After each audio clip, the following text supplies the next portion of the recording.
How out of touch is GOP presidential hopeful Jeb Bush?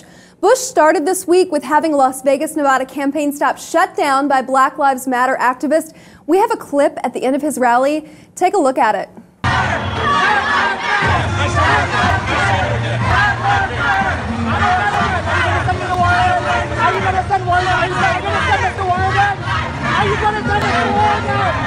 Nick, we saw him smiling and waving as they're screaming at him just a few minutes prior during his Q&A there. A woman asked him how he relates to her in this black community that he finds himself in. Well, later on in the week, another out-of-touch moment happened for Bush as he refused to rule out the torture tactics on combatants, calling them, quote, effective.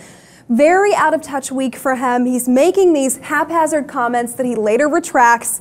And he's seemingly waving at a crowd that's spitting on him, hurling insults with their middle fingers up. Right. I mean, okay. Okay, about the torture, he was asked directly about the torture, and he did say, you know, in general, I do think torture is a bad thing. So we got to give him that. But he also said, I don't want to make any blanket statements right away and kind of say that I would, you know, take away Obama's banning on torture. But I mean, it's not surprising coming from a Bush that he would say something like that. He would keep the torture tactics up. Right, but even not saying that, I mean, even though he kind of beat around the bush right there, he kind of is just giving all this fuel for the Democrats, especially if he were to make it into the finals. This is all stuff that, you know, is going to help, I think, whoever's against him in the future. Right. Potentially. He says, God knows what the next president is going to have to do.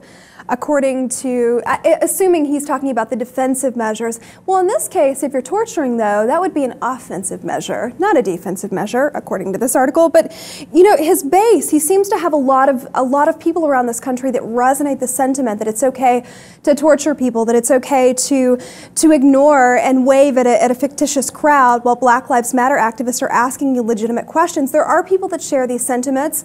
You know, he's not getting them from the crowd behind him. I don't know if that crowd behind him in the Nevada campaign stop, were they paid to sit there innocuously, blink periodically? I don't get it. I don't get who's running the ship here for him. No, totally. I mean, is that the right thing to do? You think to just sit there and do nothing? I mean, what's his other option? Look at them; they're pretty docile. And then we've got really upset lady here who wants some hard-earned answers.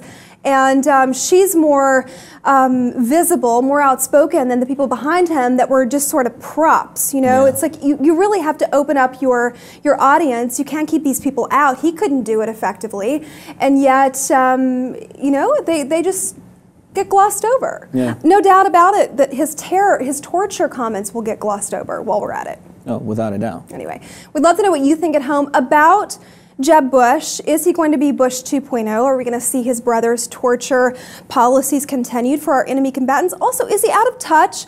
Who waves at a crowd that's screaming and hurling insults at you, smiling? I don't get that. Anyway, log on, post his comments below about Jeb Bush, his campaign week. It's been a rough week for him. While you're at it, be sure to check out the rest of our channel and, of course, subscribe to the Lib TV 2 for more.